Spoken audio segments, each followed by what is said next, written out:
ప్రభు నామమున మీ అందరికీ వందనాలు. ఈ దినము దేవుని యొక్క వాక్యము, వాగ్దానము కృతజ్ఞతార్పణలు చెల్లించుచు ఆయన గుమ్మములలో ప్రవేశించుడి. కీర్తనలు పాడుచు ఆయన ఆవరణములో ప్రవేశించుడి. ఆయన స్తుతించుడి, ఆయన నామమును గనపరచుడి.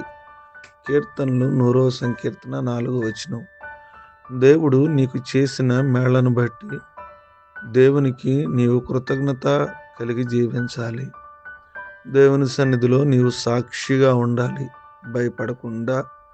దేవుడు మన జీవితంలో చేసిన మేలులు బట్టి సాక్ష్యాన్ని పంచుకుని దేవుని గణపరిచి దేవుని నామాన్ని మహింపరచాలి. నీవు దేవుని మందిరానికి వెళ్ళడంలో నిర్లక్ష్యంగా ఉండకుండా త్వరపడి సిద్ధపడి వెళ్ళుటకు మనము సిద్ధపడాలి. ప్రియమైన దేవుని బిడ్డలారా, ఎప్పుడైతే మనం దేవుని సన్నిధికి వెళతామో దేవుడు మనని ఆదరిస్తాడు. ఆయన మాటల ద్వారా ఆయన మనలను బలపరుస్తాడు, మనకి కావలసినటువంటి శక్తిని ప్రసాదిస్తాడు.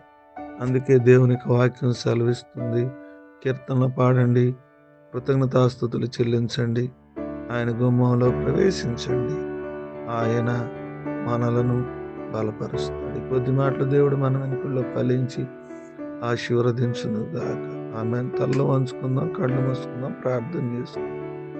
ప్రేమ నమ్మకం కలిగిన తండ్రి, నామానికి వందనాలు. రాత్రంతా కాచి మరొక శ్రేష్టమైన దినాన్ని ఇచ్చారు. వేకుని లేచి మిమ్మల్ని ఆరాధించి ధన్యత వాక్యాన్ని ఇచ్చినందుకు మీ స్తోత్రాలు.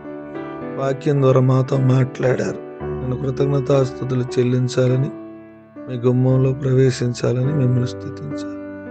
మా జీవితాన్ని ఎప్పుడూ కూడా మిమ్మల్ని స్తుతించే విధంగా, మిమ్మల్ని ఘనపరిచే విధంగా, మిమ్మల్ని మహింపరిచే విధంగా మమ్మల్ని జ్ఞాపకం చేసుకో ప్రభువా. మమ్మలను, మా కుటుంబాలను మీ చేతులకు అప్పగిస్తున్నాం. అయినా మీ వాక్య వెలుగులో దర్శించండి. ఈ దినాన జన్మదినాలు, వివాహ దినాలు జరుపుకుంటున్న బిడ్డలను జ్ఞాపకం చేసుకో. కుటుంబపు అవసరతలు, అక్కరతలు ప్రభు పేరట తీర్చమని వేడుకుంటాం. ఈ దినమంతా కూడా మమ్మల్ని, మా కుటుంబాలను జ్ఞాపకం చేసుకో. దేవుని ఆలయానికి వెళ్ళి ఆయన మిమ్మల్ని స్తుతించి నామాన్ని మహింపరిచి తద్వారా శక్తిని పొందుకునే సహాయం తెచ్చు. మాతో మీరు మాట్లాడండి, మాకున్న అవసరతలన్నీ తీర్చండి. మీ దీవెనలు, మీ సహాయము, మీ యొక్క కృప మా మీద ఉంచమని కోరుకుంటున్నాం. ఈ దిన దీవెనలతో మమ్మల్ని నడిపించి ఆశీర్వదిస్తారని నమ్మతి ప్రార్థన యేసు నామమున నడుచున్నాను తండ్రి. ఆమేన్.